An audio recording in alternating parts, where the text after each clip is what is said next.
탈도 많고 말도 많았던 2021년도 이제 마지막 고비입니다. 며칠 지나지 않으면 이제 새해가 다가옵니다. 코로나 전염병으로 불경기로 어려웠던 시절을 우리가 무사히 살아남은 것을 감사합시다. 희망을 품고 내년에는 큰 꿈을 그려봅시다. 요즘 희토류란 말을 많이 사람들이 씁니다. 희토류. 광물 중에서 희귀한, 드물 희자니까요. 드문 광석 17가지, 이트리움, 세륨, 무슨 사마륨, 우리가 잘 듣지 못하던 광물 17가지 원소를 합쳐서 희토류라 그럽니다. 이제 희토류가 왜 중요하냐 하면은 첨단 산업에 있어서 희토류가 비타민이 되고 또 쌀이 되는 그런 중요한 원소들입니다. 예를 들어서 반도체 산업, 또 태양광 산업, 여러 가지 첨단 산업에는 희토류가 없으면은 그게 생산이 되지를 않습니다. 아주 드물고 귀한 그런 원소들입니다. 문제는 거의 90% 정도를 중국에서 생산해서 보급하기 때문에 중국이 그것을 무기로 삼으려는 경향이 있어서 걱정들을 합니다. 한 40년 전에는 미국에서 많이 생산했는데 중국이 이제 생산비가 저렴하고 또 많이 매장돼 있으니까 지금은 중국이 거의 90%를 공급합니다. 몇 해 전에 일본과 중국이 무역 분쟁이 났을 때에 중국이 그러면 좋다. 우리가 희토류를 공급하지 않겠다. 그러니까 사흘 안에 일본이 항복을 하고 중국 조건을 다 들어줬습니다. 그때 한번 당한 뒤에 일본은 안 되겠다. 희토류 때문에 중국에 끌려다닐 수 있냐. 몽골 쪽으로 탐험대를 보내서 몽골에서 많이 그걸 개발을 해서 일본은 지금 그쪽에 많이 이렇게 이제 생산하고 있습니다. 요즘 이제 미중 관계가 복잡해지니까 미국에서는 옛날 중단했던 광산들을 다시 개발을 하고 있다 합니다. 우리나라에는 충청북도 제천 같은데 그 광산이 있고 특별히 중요한 것은 북한에는 한경도 또 휴전선 부근에 중국 매장량의 2배가 되는 희토류가 매장되어 있다는 조사가 나와 있습니다. 이래저래 우리가 꼭 통일이 돼야 되지요. 우리 통일이 우리 민족의 살 길입니다. 항상 교회는 통일 한국을 위해서 늘 기도해야 됩니다. 그런데 사회적으로 희토류에 해당된다 할까요? 한 국가나 한 사회가 발전하는데 꼭 있어야 될 소수의 사람들을 창조적인 소수자라 그렇게 부릅니다. 크리에이티브 마이너리티 그런 말을 씁니다. 19세기의 역사학자 노드 토인비라는 분이 역사의 연구라는 참 불후의 명작을 냈었는데 거기서 창조적인 소수자라는 말을 쓰고 있습니다. 한 사회, 한 국가, 교회도 마찬가지입니다. 물론 기업도 마찬가지이고요.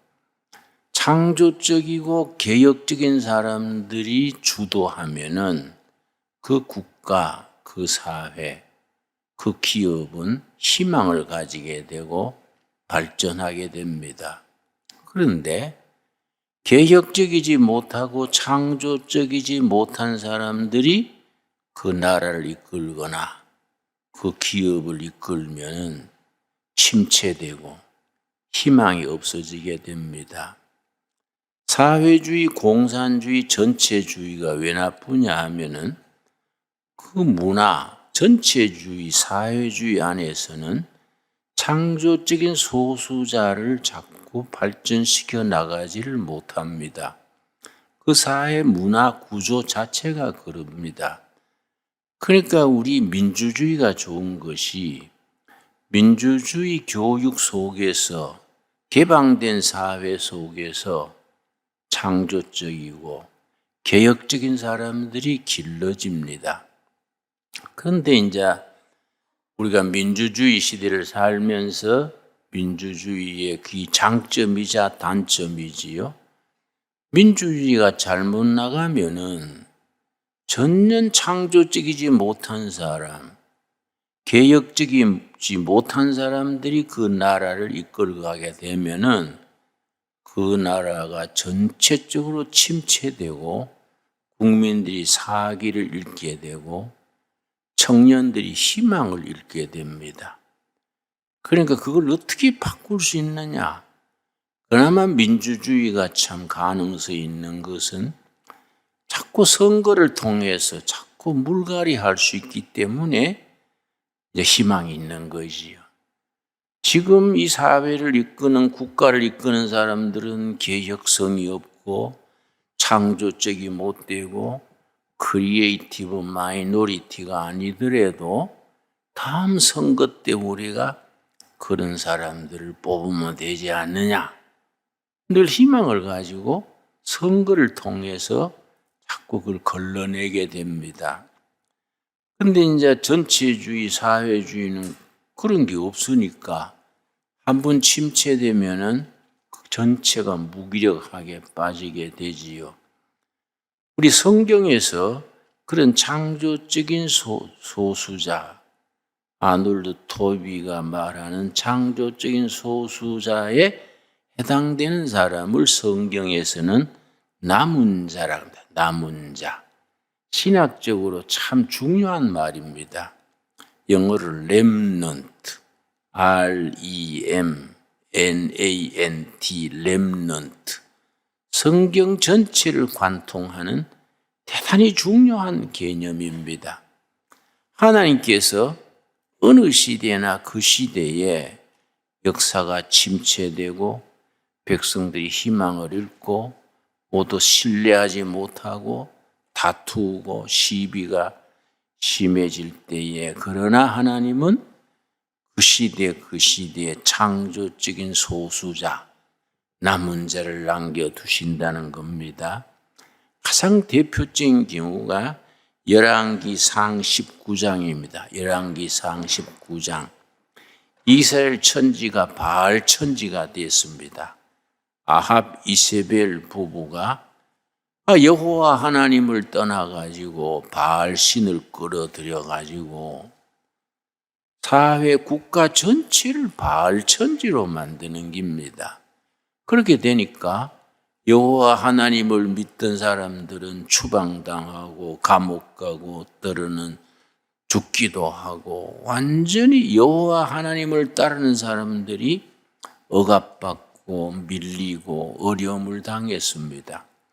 그 중에 엘리야라는 하나님의 사람이 목숨 걸고 그 시대를 지키면서 탄식을 했는데 하나님께서 엘리야가 하나님 내 혼자 남았습니다. 다 변절하고 다 바알 앞에 무릎 꿇고 그렇지 않는 사람 죽임당하고 나 혼자 남아서 악전고투하고 있습니다. 하나님께 호소했을 때에 하나님께서 열왕기상 19장 18절에서 엘리야에게 일러주십니다. 열왕기상 19장 18절. 지금 또 우리는 우리 나라나 교회나 사회가 어려울 때에 하나님께서 열왕기상 19장 18절에서 엘리야에게 하신 이 말씀이 지금 또 살아있는 말씀이다. 그때 말씀하신 그 하나님이 지금 또 살아계셔서 우리를 이끄시는 하나님이다. 그런 신앙, 그런 확신을 가져야 됩니다. 19장 18절 읽겠습니다. 그러나 내가 이스라엘 가운데에 7,000명을 남기리니 다 바알에게 무릎을 꿇지 아니하고 다 바알에게 입맞추지 아니한 자니라. 엘리야는 내 혼자입니다. 그랬는데 하나님은 아니다. 네가 몰라 그렇지. 7,000명을 남겨뒀다. 어느 꼴짝이, 어느 가정, 어느 마을에 네가 몰라서 그렇지. 내가 다음 세대 하나님의 역사를 일으키는 데 쓰임받을 남은 자 7,000명을 남겨뒀다. 참 귀한 말씀이지요. 요즘 한국교회가 상당히 사회에서 밀립니다. 특별히 비대면 예배가 시작되면서 목회자들이 걱정을 많이 합니다. 얼마 전에 후배 목사들이 모여서 이 코로나19 끝난 뒤에 비대면 예배가 다 끝난 뒤에 교인들이 다 돌아올까요? 한 절반이나 돌아올까요? 걱정하는 걸 내가 들었습니다. 그래서 내가 너무 그렇게 부정적으로 생각하지 마시오. 우리 한국교회가 이럴 때 고칠 거 고치고 버릴 거 버리고 다시 시작한다 생각하고 하나님이 우리 시대에 남은 자를 남겨두셨다 생각하고 남은 자들을 바탕으로 다시 시작한다. 그렇게 생각하면 됩니다. 그런 얘기를 나눈 적이 있습니다. 로마서 11장에서는 사도 바울이 이 시대에도 남은 자가 있다. 엘리야 시대만 남은 자가 있었던 게 아니다. 이 시대도 하나님이 남겨놓은 남은 자가 있다. 로마서 11장입니다. 로마서 11장. 로마서 11장 참 귀한 말씀이지요. 성경은 우리들에게 항상 영감을 주고 우리들로 하여금 희망을 가지게 하는 말씀입니다. 성경을 꾸준히 읽으면 우리는 절대로 낙심할 수가 없습니다. 하나님께서 우리 시대에 하나님의 남은 자를 통해서 새로운 시대를 꿈꾸게 하시고 새로운 역사를 우리가 만들게 하십니다. 로마서 11장 5절입니다. 11장 5절 말씀. 자, 4절 5절 읽습니다. 그에게 하신 대답이 무엇이냐? 내가 나를 위하여 바알에게 무릎을 꿇지 아니한 사람 7,000명을 남겨두었다 하였으니 바로 열왕기상 19장 18절을 인용하면서 고다한 말이 중요합니다. 5절이지요. 로마서 11장 5절. 그런즉 이와 같이 지금 또 은혜로 택하심을 따라 남은 자가 있느니라. 엘리야 시대만 남은 자가 있었던 것이 아니다. 지금 또 남은 자가 있다. 렘넌트가 있다. 지금 또 남은 자를 통해서 하나님은 병들고 상처받은 시대에 그 시대를 새롭게 하는 그루터기로 새로운 운동으로 새로운 생명으로 사용하신다. 지금 또 은혜로 택하심을 받은 남은 자가 있느니라. 9장 27절도 마찬가지입니다. 로마서 9장 27절입니다. 9장 27절 말씀. 많은 국민이 있고 많은 교회가 있고 많은 사람들이 있지만은 그 중에 하나님이 선택해서 뽑은 사람들, 보중에 남은 자가 있다. 이런 말씀을 읽을 때 우리는 우리가 섬기는 신광 두레교를 생각하고 우리 자신을 생각해야 됩니다. 9장 27절 또 이사야가 이스라엘에 관하여 외치되 이스라엘 자손들의 수가 비록 바다의 모래 같을지라도 남은 자만 구원을 받으리라. 여러분, 교회도 그렇고 나라도 그렇고 숫자 많다고 되는 게 아닙니다. 자원이 많다고 되는 것도 아닙니다. 교회가 크다고 큰일 하는 거 아닙니다. 그 시대에 하나님이 뽑아 세우신 남은 자, 사명자들, 그런 사람들을 통해서 하나님은 새로운 일을 일으킵니다. 아까 제 아놀드 토인비의 창조적 소수자 얘기했습니다만은 그 창조적인 소수자들이 그 시대를 새롭게 하는 희망을 만들어내는 사람들이라는 겁니다. 그런 창조적인 소수자가 억압받고 길러지지 않고 없으면은 그 국가나 사회는 침체되는 거지요. 그런 창조적인 소수자들이 있어서 새로운 시대를 만들고 국민들에게 희망을 주고 미래에 대한 비전을 줄 때 그 역사는 살아나는 겁니다.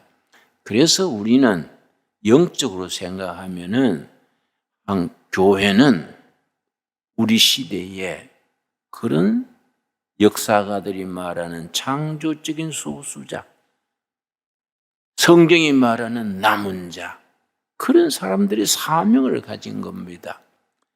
로마서에 분명히 말씀드렸지요. 내가 그런 사람이 되겠다. 그 차원을 넘어서서 11장 5절에 뭐라 그랬습니까? 하나님이 뽑아서 세운 남은 자다. 하나님이 뽑아서 세운 남은 자다. 그런 사명감, 그런 긍지를 가져야 됩니다. 가장 성경의 대표적인 경우가 다윗의 동지들이지요. 사무엘상 22장 한번 찾아보겠습니다. 사무엘상 22장 1절 말씀. 다윗이 사울에게 쫓겨서 막 완전히 초상집 개처럼 그 좁은 나라에서 발붙일 곳이 없었습니다. 사울 왕이요 절대 권력을 앞세워 가지고 3,000명의 정예 요원들을 전국에 풀어 가지고 다윗을 잡아와라. 다윗을 잡아오면 특히 진급시키고 보상금을 주고 이런 식으로 3,000명을 풀었으니 이스라엘 나라가 크지도 않는 나라인데 전국에 3,000명이 풀어보십시오. 다윗이 사울왕의 그런 정책 밑에 다윗이 숨 막혀서 죽을 지경이지요. 그 좁은 나라에 어디서 숨겠습니까? 그런데 사무엘상 22장 1절입니다. 22장 1절. 그러므로 다윗이 그곳을 떠나 도망하여 그런 뜻이지요. 아들람 굴로 도망하며 저 국경지대에 마실 물은 물론이고 먹을 양식도 없고 참 그야말로 참 겨우 숨이나 쉬고 살 수 있는 변방에 아들람 굴로 도망하며 그의 형제와 아버지의 온 집이 듣고 그리로 내려가서 그에게 이르렀고 환난당한 모든 자와 빚진 모든 자와 마음이 원통한 자가 다 그에게로 모였고 그는 그들의 우두머리가 되었는데 그와 함께한 자가 400명가량이었더라. 아들람굴에 모였던 다윗의 동지들이 몇 명이라 그랬습니까? 400명. 엘리트 잘난 사람들이 아닙니다. 빚지고 억울한 일 당하고 기존 질서에 뿌리 내리지 못하고 밀리고 쫓기고 한많은 사람들입니다. 환난당한 모든 자, 빚진 자, 마음이 원통한 자. 요즘식으로 말하면 뭡니까? 해고당한 자, 부도난 자, 억울한 일 당한 자, 뭔가 바꿔보고 싶은데 기댈 언덕이 없는 사람, 뜻은 있는데 펼 수 있는 길이 없는 사람들, 그런 사람들이 입에서 입으로 소문 듣고 다윗이 아들람굴에 있대, 다윗이 국경지방의 아들람에 있대, 우리 희망은 다윗이야. 그렇게 모여든 사람들이 400명. 그 400명의 다윗이 우두머리가 됐더라. 지도자가 됐더라. 그런데 그런 시대에 아들랑골에 모였던 그 바닥의 400명이 다윗 왕국을 건설한 겁니다. 그 시대에 희망을 주고 백성들에게 미래를 열어주고 위대한 다윗 왕국 시대를 건설한 겁니다. 어떻게 그들이 그렇게 했냐? 그걸 시편 57편에서 일러주지요. 시편 57편에서 거기서 그렇게 변두리 마실 물도 먹을 양식도 없는 곳에서 어떻게 그들이 그렇게 위대한 역사를 만들어낼 수 있었느냐. 그래서 우리가 하나님의 사람들은 어떤 조건에서도 절망하면 안 됩니다. 우리가 짓는 죄 중에 한 가지 죄가 있습니다. 하나님이 응답하시기 전에 포기하는 죄. 이건 죄 중에 죄입니다. 우리가 기도를 드리고 기다리고 헌신하되 아이고 하나님이 안 들어주시는구나. 자기가 포기해버리는 것은 죄입니다. 그래서 응답받기 전에 스스로 포기하는 죄. 죄 중에 죄지요. 아들랑굴에 모인 그 사람들이 최악의 조건에서 그들이 어떻게 위대한 역사를 만들어냈느냐. 그 비결이 시편 57편에 다윗이 시로 쓰고 있습니다. 시로. 그래서 이런 말씀은 우리가 아예 평소에 암송해버려야 되고 우리 자녀들에게 청년들에게 이런 말씀을 마음에 깊이 새겨줘야 됩니다. 그래서 교회는 어느 시대에나 희망 제작소, 희망을 만들어서 퍼뜨리는 희망 전파소, 교회는 호프 메이커, 희망을 만들어내서 전하는 곳이 돼야 됩니다. 그래서 예수님은 뭐라 그랬습니까? 베드로전서 3장 15절에 예수 그리스도를 주인으로 모시면은 옛날에 없던 희망이 생긴다. 예수님이 주인이 되면은 소망이 생긴다. 그 소망을 세상 사람들이 묻는다는 거예요.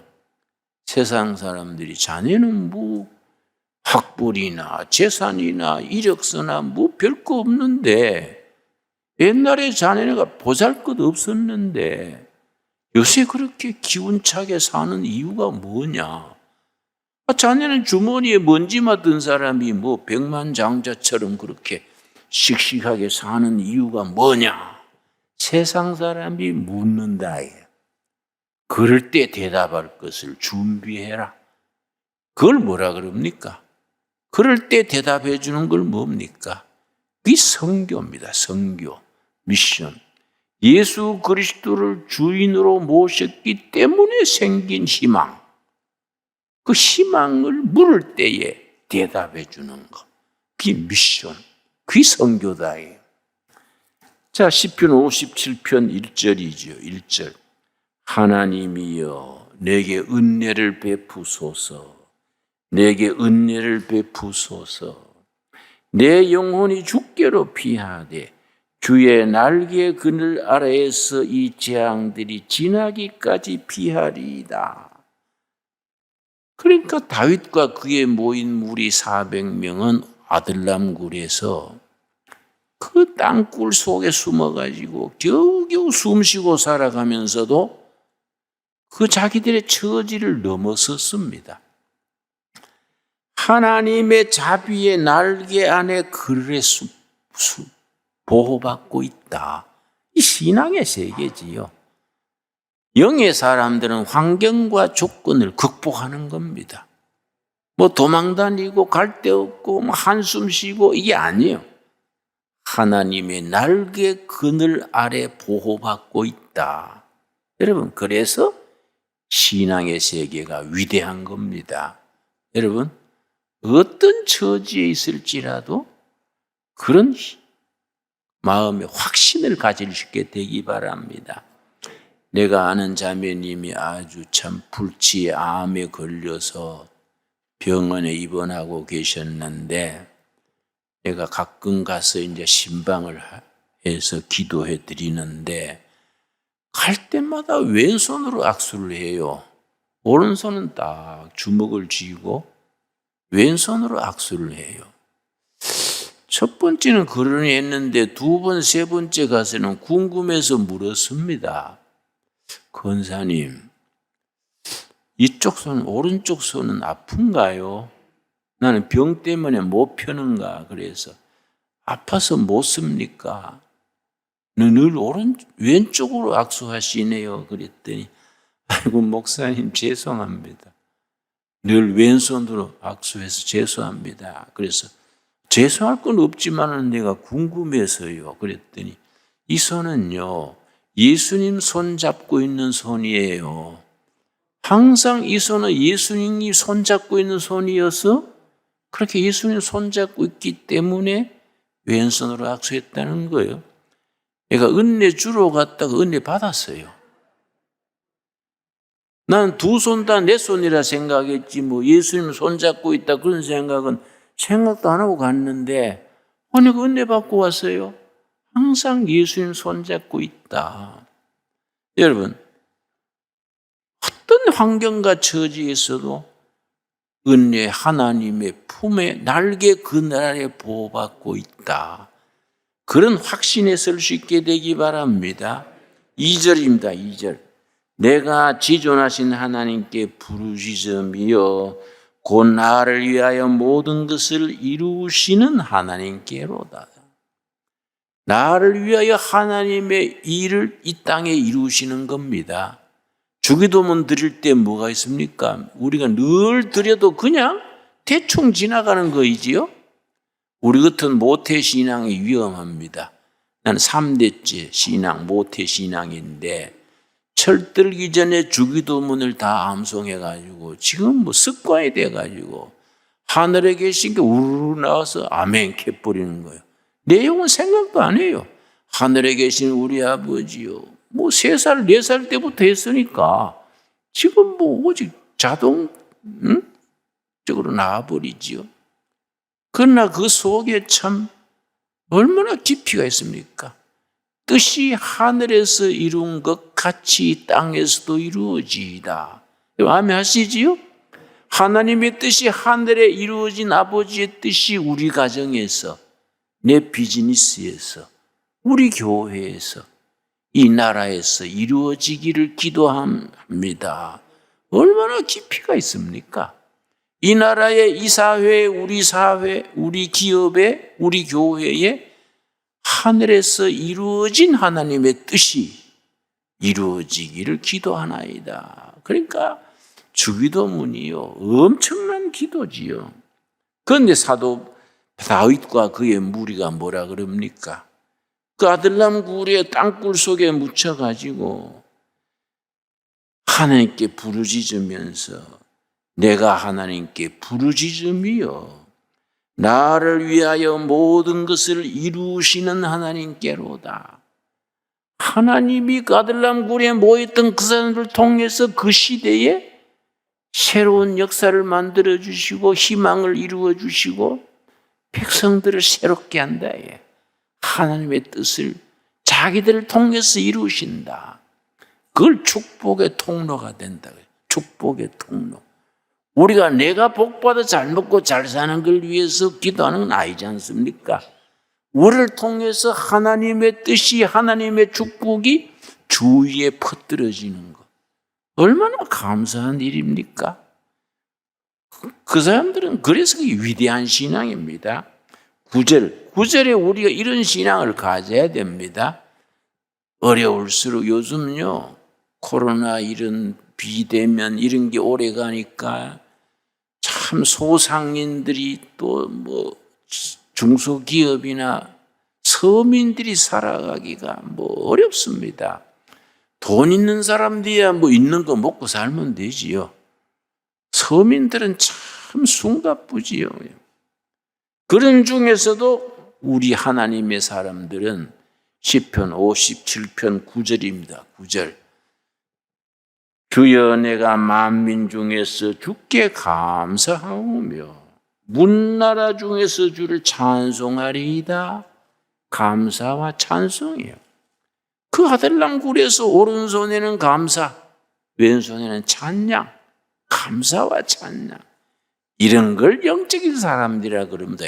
이런 삶을 영적인 삶이라 그럽니다. 그래서 영의 사람, 하나님의 사람들은 환경과 조건을 극복해 버리는 겁니다.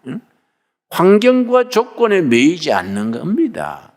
그래서 아들람굴의 그 열악한 환경 속에서도 겨우 숨쉬고 살아가면서도 감사와 찬송, 그걸 위대한 신앙이라 그러지요.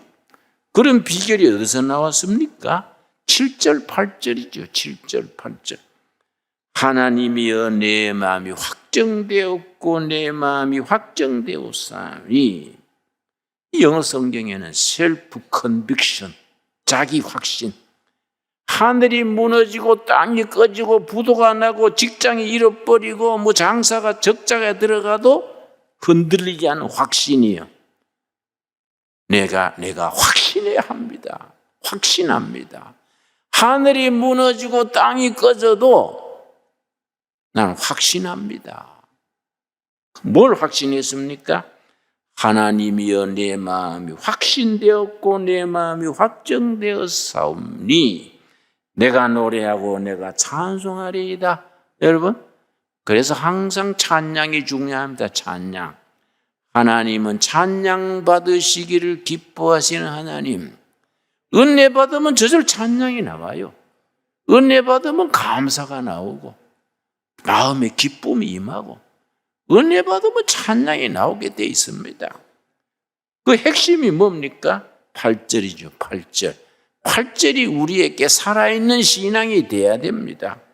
내 영광아 깰지어다 비파야 수금아 깰지어다 내가 새벽을 깨우리로다.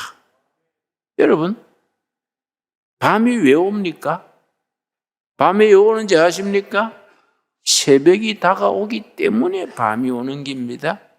겨울은 왜 옵니까? 이제 겨울이 시작이 됐는데 겨울은 왜 옵니까? 봄이 있기 때문에 오는 거예요, 겨울이.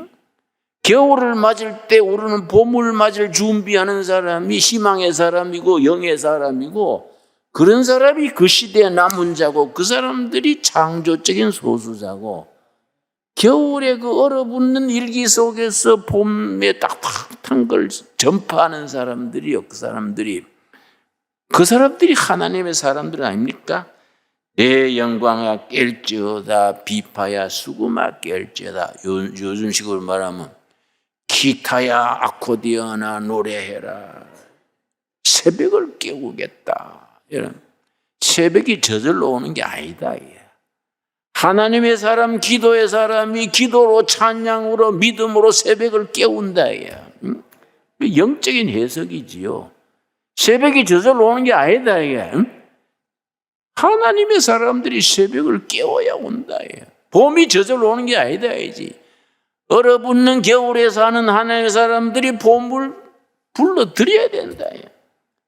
여러분, 우리 그런 영적인 확신에 설 수 있게 되기 바랍니다. 그래서 하나님께 영광 돌리고 하나님의 역사가 이 땅의 어두운 역사를 대치해야 안 되겠습니까? 절대로 우리는 희망을 버리면 안 돼요. 희망을 가지고 우리는 어떤 처지에서도 전진하는 겁니다. 여러분, 우리 신강두레 교회는 이 시대의 아들랑굴이 돼야 되고 이 시대에 우리가 정말로 창조적인 소수자가 돼야 되고 이 시대의 남은 자가 돼야지요. 그런 확신을 가질 수 있게 되기 바랍니다. 기도하겠습니다. 하나님 감사합니다. 저희들에게 어려운 처지에서도 낙심하지 아니하고 기도하기를 쉬지 아니하고 희망을 버리지 아니하고 꿋꿋이 나아가게 하셔서 감사합니다. 항상 우리에게 감사와 찬양 있게 하여 주시옵시고 어떤 처지와 조건에서도 여호와의 날개 그늘 아래 보호받고 있는 확신에 서서 그 시대의 새벽을 깨운다는 확신을 지니게 하여 주시옵소서. 그런 믿음, 그런 비전, 그런 목표를 가지고 우리 오늘을 이겨나가게 하여 주시옵소서. 이제 겨울이 다가옵니다. 주님, 우리는 봄 소식을 전하게 하여 주시옵소서. 예수님 이름 받들어 기도드렸사옵나이다. 아멘.